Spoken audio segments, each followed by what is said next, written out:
ഇന്ന് നമുക്ക് paper use ചെയ്തിട്ട് ഒരു മിനി ഫ്രെയിം ഉണ്ടാക്കി നോക്കിയാലോ. അപ്പോൾ ഞാനിവിടെ ഐവറി ഷീറ്റാണ് യൂസ് ചെയ്യുന്നത്. നിങ്ങളുടെ കയ്യിൽ ഐവറി ഷീറ്റ് ഇല്ലാന്നുണ്ടെങ്കിൽ നമുക്ക് A4 ഷീറ്റ് ആയാലും മതി.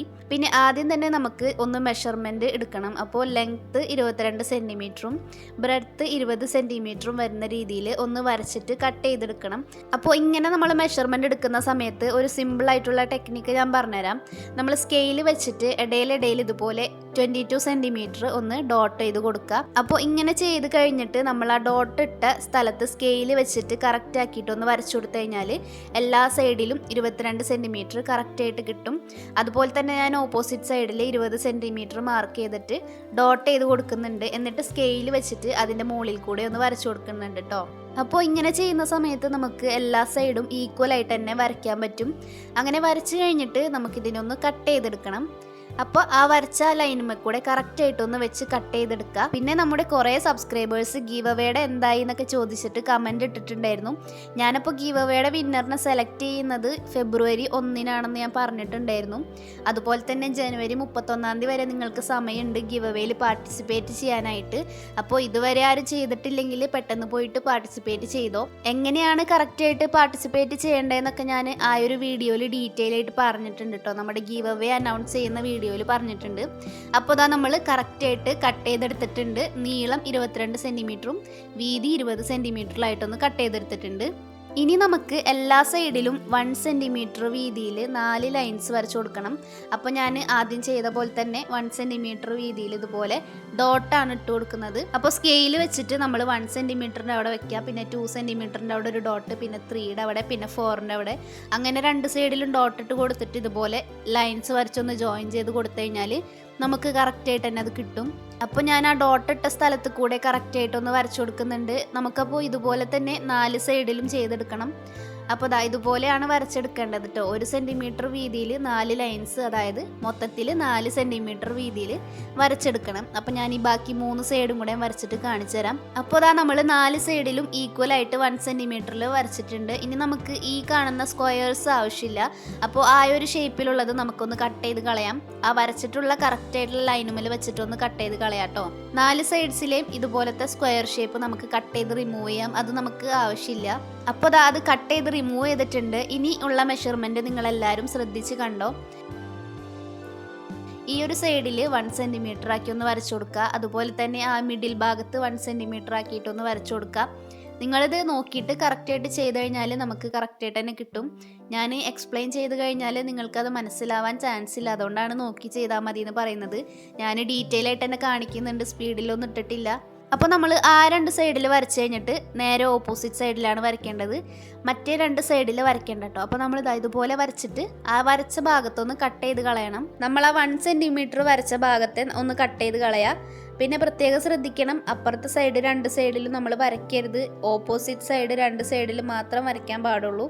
അപ്പോൾ ആ വരച്ചതിന് ഞാനൊന്ന് കട്ട് ചെയ്തെടുത്തിട്ടുണ്ട്. ഇനി നമ്മൾ ചെയ്യേണ്ട കാര്യം ഈ 4 സൈഡിലുള്ള പീസ് നമുക്ക് ഫ്രെയിം ഉണ്ടാക്കുന്ന സമയത്ത് ഉള്ളിലാക്കി ആക്കിയിട്ട് മടക്കി കൊടുക്കേണ്ടതാണ്.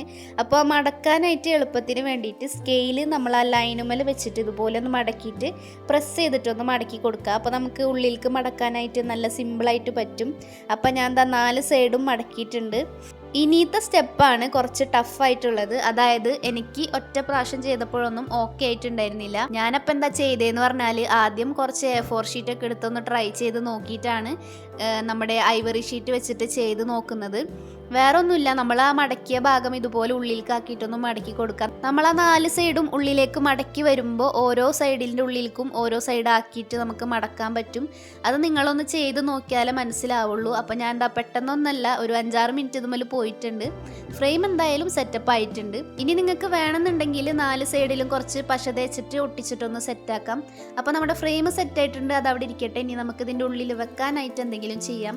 ഞാനപ്പോൾ ഈ ഒരു ക്വില്ലിങ് സെറ്റ് വാങ്ങിയിട്ട് ഇതുകൊണ്ട് ഫ്ലവർ ഒന്നും ഉണ്ടാക്കിയിട്ടില്ല. അപ്പോൾ നമുക്ക് ഇന്ന് എന്തായാലും അതിൻ്റെ ഉള്ളിൽ വെക്കാനായിട്ട് ഫ്ലവർ ഉണ്ടാക്കാം. നമ്മുടെ വീഡിയോ ഡെയിലി കാണുന്ന ആൾക്കാരാണെങ്കിൽ ഞാനൊരു ഷോർട്സിൽ പറഞ്ഞിട്ടുണ്ടായിരുന്നു എനിക്ക് ചെറിയൊരു വയ്യായ്ക ഉണ്ടെന്ന്. അപ്പോൾ അതിൻ്റെ ബ്രീത്ത് പ്രോബ്ലം ഉണ്ട് വോയിസ് കൊടുക്കുമ്പോൾ. നിങ്ങൾ ജസ്റ്റ് ഒന്ന് ക്ഷമിക്കാം കേട്ടോ. ഇനിയിപ്പോൾ ഫ്ലവർ ഉണ്ടാക്കുന്നത് ഞാൻ പറഞ്ഞുതരാം. ആ ക്വില്ലിംഗ് പേപ്പറിൽ നിന്ന് ഞാൻ 3 പേപ്പർ കട്ട് ചെയ്തെടുത്തിട്ടുണ്ട്. എന്നിട്ട് ആ 3 മടക്കിയിട്ട് ഈക്വലായിട്ട് കട്ട് ചെയ്തിട്ടുണ്ട്. അപ്പോൾ നമുക്കൊരു 6 പീസ് കിട്ടും. ആ ഒരു പീസ് കൊണ്ടാണ് നമ്മൾ ഫ്ലവറിൻ്റെ ഒരു പെറ്റൽസ് ഉണ്ടാക്കുന്നത്. പെറ്റൽസ് ഉണ്ടാക്കുന്നത് കണ്ടാൽ സിമ്പിളാണ്. അപ്പോൾ പെറ്റൽസ് ഉണ്ടാക്കാനായിട്ട് ഞാൻ നിങ്ങളെ പ്രത്യേകം പഠിപ്പിക്കേണ്ടല്ലോ. ഇത് കണ്ടു കഴിഞ്ഞാൽ നമുക്ക് എന്തായാലും സിമ്പിളായിട്ട് ഉണ്ടാക്കാൻ പറ്റും. ഈ ഒരു സെറ്റ് വാങ്ങുമ്പോൾ തന്നെ അതിൻ്റെ കൂടെ നമുക്ക് അതിൻ്റെ ഒരു ടൂളും പിന്നെ ഫെവിക്കോളൊക്കെ കിട്ടും കേട്ടോ. അപ്പോൾ ഞാൻ ഒരു പെറ്റൽസ് ഇവിടെ സെറ്റ് ആക്കിയിട്ടുണ്ട്. എന്നിട്ട് അത് കുറച്ച് ഫെവിക്കോൾ അപ്ലൈ ചെയ്തിട്ട് ഒട്ടിച്ചെടുക്കാം. ഈ ഒരു പശയാണ് ഞാൻ പറഞ്ഞത് നമ്മൾ ഈ ഒരു സെറ്റിൻ്റെ ഉള്ളിൽ ഉണ്ടാവുന്നു. അപ്പോൾ ഒരു പെറ്റൽസ് സെറ്റ് ആയിട്ടുണ്ട്. ഇനി നമുക്കിതുപോലെ 6 ഉണ്ടാക്കിയെടുക്കണം.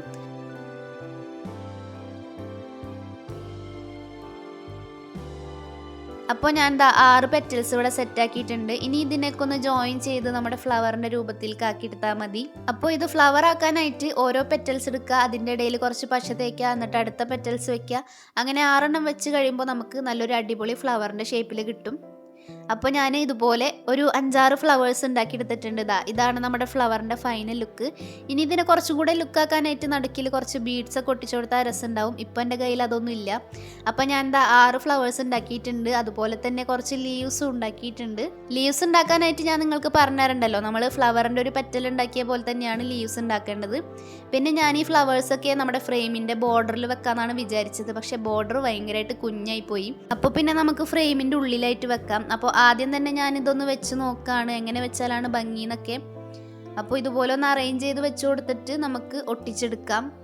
അപ്പോൾ ഇതുപോലെയാണ് ഞാൻ ഒട്ടിച്ചെടുക്കുന്നത് കേട്ടോ. എന്നിട്ട് കുറച്ച് ഫെവിക്കോൾ തേക്കുക. ഓരോന്നും നമ്മൾ എങ്ങനെയാണോ വെച്ചത് അതുപോലെ തന്നെ ഒന്ന് ഒട്ടിച്ചു കൊടുക്കുക. നിങ്ങൾക്ക് വേണമെങ്കിൽ ഇതിൻ്റെ ഉള്ളിൽ നമുക്ക് ഇഷ്ടമുള്ള ഫോട്ടോസോ കാര്യങ്ങളൊക്കെ ഒട്ടിച്ചു കൊടുക്കാം. പിന്നെ ഇതുപോലത്തെ ചെറിയ ക്വില്ലിംഗ് ഫ്ലവേഴ്സൊക്കെ ഉണ്ടാക്കിയിട്ട് നമ്മുടെ ഫ്രെയിമിൻ്റെ ബോർഡറിൽ വെച്ച് കൊടുത്താലും രസമുണ്ടാവും. ഞാനിപ്പോൾ ഈ ഒരു ഫ്ലവേഴ്സിൻ്റെ ഒരു സെറ്റ് ഇതിൻ്റെ ഉള്ളിൽ ഒട്ടിച്ചു കൊടുക്കാമെന്നാണ് വിചാരിച്ചത്. ഒട്ടിച്ച് കഴിഞ്ഞിട്ടുണ്ട്. അപ്പോൾ ഫ്ലവേഴ്സ് ഇവിടെ സെറ്റ് ആയിട്ടുണ്ട്. ഇനി നമ്മുടെ ഫ്രെയിം ഭയങ്കര പ്ലെയിൻ ആയിട്ട് തോന്നുന്നു. അപ്പോൾ ഞാൻ കുറച്ച് കളർ അടിച്ചു കൊടുക്കാമെന്ന് വെച്ചിട്ട് ഈ ഒരു ഗ്രീൻ കളറാണ് അടിച്ചു കൊടുക്കുന്നത്. അപ്പോൾ ഇത് നമ്മുടെ അക്രിലിക് കളേഴ്സിലെ പേസ്റ്റൽ കളേഴ്സിലുള്ള കളറാണ് കേട്ടോ ഈ ഒരു ഗ്രീൻ കളറ്. അപ്പോൾ നമ്മുടെ ഫ്രെയിം ഇവിടെ സെറ്റ് ആയിട്ടുണ്ട്. നിങ്ങൾക്ക് ഇഷ്ടപ്പെടുകയാണെങ്കിൽ വീഡിയോക്ക് എന്തായാലും ഒരു ലൈക്ക് ചെയ്യുക കേട്ടോ. അതുപോലെ തന്നെ കമൻറ്റ് ചെയ്യാനും സബ്സ്ക്രൈബ് ചെയ്യാനൊന്നും മറക്കരുത്. നമ്മളുടെ വീഡിയോക്ക് ഡെയിലി കമൻറ്റ്സ് ഇടുന്നവരെ ഞാൻ പ്രത്യേകം നോട്ടീസ് ചെയ്യാറുണ്ട്. അപ്പോൾ എന്തായാലും ലൈക്കും കമൻറ്റും സബ്സ്ക്രൈബൊക്കെ ചെയ്യുക. ഇനി നമുക്ക് നെക്സ്റ്റ് വീഡിയോയിൽ കാണാം.